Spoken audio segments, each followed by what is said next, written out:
సజ్జలతో దోశలు చేస్తున్నానండి. దానికోసం నేను తీసుకునే క్వాంటిటీస్ చెప్తాను. ఈరోజు 1 కప్పు మినప్పప్పుకి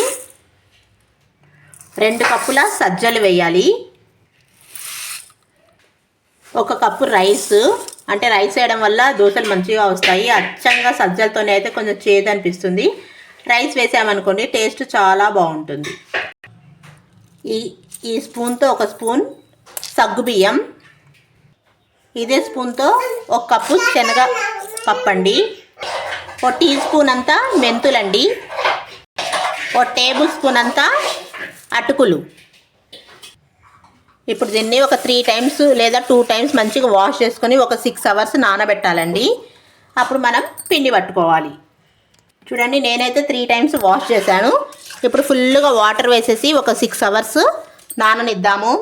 దోశ ఈ స్టైల్లో వేసుకుంటే మాత్రం చాలా టేస్టీగా పల్చగా బాగుంటాయండి.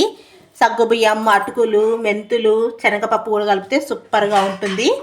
ఒకసారి ట్రై చేయండి, ఎలా ఉందో చూడండి. చూడండి, మన దోశ బ్యాటర్ అయితే రెడీ అయిపోయింది. దీన్ని బాగా మిక్సీ పట్టేసి ఓవర్ నైట్ అంతా బయట ఉంచానండి. మంచిగా పులిసింది.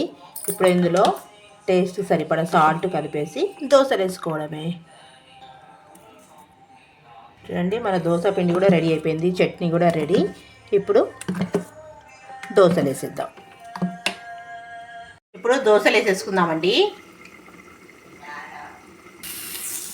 ఇలా వేసుకుంటే మాత్రం నేను కలిపిన రకంగా పిండి కలుపుకుంటా అండి. సజ్జ దోశలు చాలా టేస్టీగా ఉంటాయి. మంచిగా పలుసగా కలర్ఫుల్గా వస్తాయండి. ఒకసారి ట్రై చేయండి. ఇలా చాలా హెల్తీ రెసిపీ అండి. ఇలా మనం మామూలు దోశలు వేసుకునే బదులు సజ్జలతోటి, జొన్నలతోటి, రాగులతోటి, మిల్లెట్స్ అన్నీ కలిపి వేసుకుంటే పిల్లలకు హెల్తీ, మనకు కూడా హెల్తీ అండి. ఇప్పటి నుంచే చిన్నపిల్లలకి ఇవి అలవాటు చేస్తూ ఉంటే వాళ్ళు పెరిగినప్పుడు వాళ్ళకి అది అలవాటైపోయి పెద్దయ్యా కూడా తింటారండి. మన సజ్జ దోశ రెడీ. సజ్జ దోశలు కొబ్బరి చట్నీ అండి, సూపర్ కాంబినేషన్. ఒకసారి ట్రై చేయండి. నచ్చితే లైక్, షేర్, సబ్స్క్రైబ్ చేసుకోండి. సజ్జ దోశల్లోకి చట్నీ చేస్తున్నానండి. కొబ్బరి చట్నీ, కొబ్బరి, పచ్చిమిర్చి, కొంచెం చింతపండు. నా స్టైల్లో కొబ్బరి చట్నీ అండి. ఫస్ట్ అయితే కొన్ని పచ్చిమిర్చి ఫ్రై చేసుకోవాలి. పచ్చిమిర్చితో పాటు కొబ్బరి కూడా వేసేసుకోవాలండి. 2 కలిపి ఫ్రై చేసేసుకోవాలి.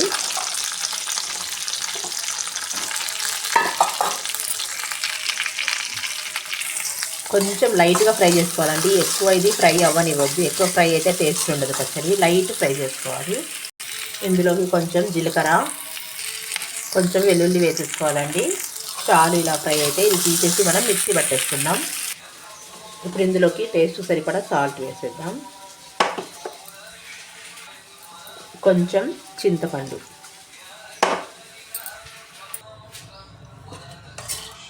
దోశల్లోకి కొబ్బరి చట్నీ రెడీ అండి. ఇప్పుడు దీన్ని పోపు వేసేసుకోవడమే.